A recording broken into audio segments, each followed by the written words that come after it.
नूह के अंदर एक बार फिर से तनाव की स्थिति उत्पन्न हो गई है। नूह में आज सुबह 11 बजे ब्रजमंडल यात्रा निकालने के लिए फिर से जो है वीएचपी और बजरंग दल ने आह्वान कर दिया।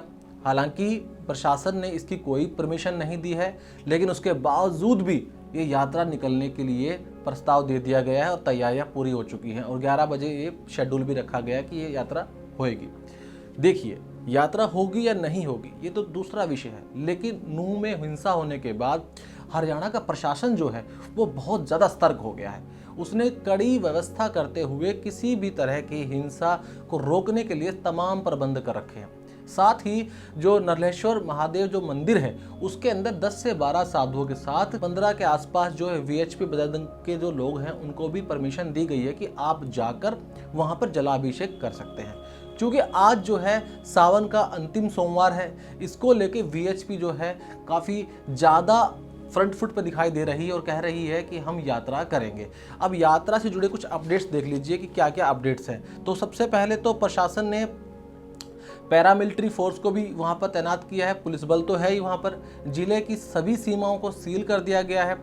यूपी, राजस्थान और दिल्ली की सीमाओं से लगे इलाकों को भी सील कर दिया है। किसी कोई न अंदर आ सकेगा ना कोई अंदर से बाहर जा सकेगा। स्कूल, कॉलेज, बैंक और तमाम दफ्तर जो हैं बंद कर दिए गए हैं। धारा 144 लागू कर दी गई है। 4 से ज़्यादा लोग इकट्ठा होते हैं तो उस पर एक्शन लिया जाएगा। एसएमएस और इंटरनेट सेवा भी बंद कर दी गई है। यानी कि प्रशासन अपनी तरफ से कोई गुंजाइश रखना चाहता नहीं है। कुछ और भी बड़ी अपडेट्स है, जैसे कि आपको बताऊं कि नरलेश्वर महादेव ये जो यात्रा है इसका शेड्यूल वीएचपी ने क्या तय किया है, जरा इस पर गौर करते हैं। पहले तो कि ये जो यात्रा है नरलेश्वर महादेव टेम्पल से निकलेगी, मंदिर से निकलेगी, वहां से शुरू होगी और फिर नूह के शहर होते हुए फिरोजपुर झिरका ये पहुंचेगी और फिरोजपुर झिरका में एक गांव आता है श्रृंगार, वहां पर ये यात्रा खत्म होगी। अब इस यात्रा को लेके जो है ना राजनीति भी खड़ी हो गई है। मौलाना मुफ्ती ने कहा कि जब परमिशन ही नहीं है तो जबरदस्ती क्यों। पिछले 3 हफ्तों से लगातार प्रशासन हमें जुम्मे की नमाज के लिए घरों में रहकर नमाज पढ़ने के लिए लगातार बोल रहा है, तो फिर वीएचपी इस अड़ियल रवैये की तरह काम क्यों कर रही है। बात जायज़ भी है। अगर हमें आसपास के ताने बाने को बना के रखना है तो थोड़ा सा हमें संभल के चलना होगा। इस तरह का अड़ियल जो रुख है वो सामाजिक ताने बाने को तोड़ने का काम भी करता है। साथ ही हरियाणा के सीएम मनोहर लाल खट्टर ने भी इस मुद्दे की गंभीरता को समझते हुए हाई लेवल की डीआईजी और सीआईडी के चीफ के साथ 2 घंटे तक मीटिंग की। उन्होंने साफ तौर पर कहा कि किसी को भी यात्रा की परमिशन नहीं है।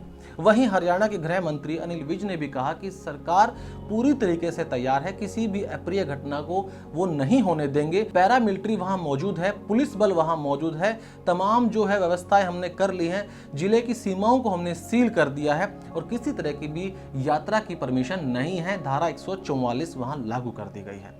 वहीं इस यात्रा को लेकर पहले से ज्यादा सतर्क अब मुस्लिम समुदाय दिखाई दे रहा है। मुस्लिम समुदाय ने कहा है कि हम किसी भी तरह की अप्रिय घटना नहीं चाहते, हिंसा नहीं चाहते हैं, लेकिन ये ध्यान रखा जाए कि किसी भी तरह के अपशब्दों और नारेबाजी का उपयोग ना हो, क्योंकि ये सब सामाजिक ताने बाने और भाईचारे को तोड़ने का काम करती है। अब देखना ये होगा कि ये यात्रा हो पाती है नहीं होती। अगर होती भी है तो ये किस प्रकार से होगी और इसके बाद स्थिति क्या रहने वाली है, हमारी इसके ऊपर पैनी नजर है। और नूह हिंसा और नूह से जुड़ी अपडेट के लिए लगातार बने रहिए मेरे साथ और देखते रहिए क्लिक इंडिया। धन्यवाद।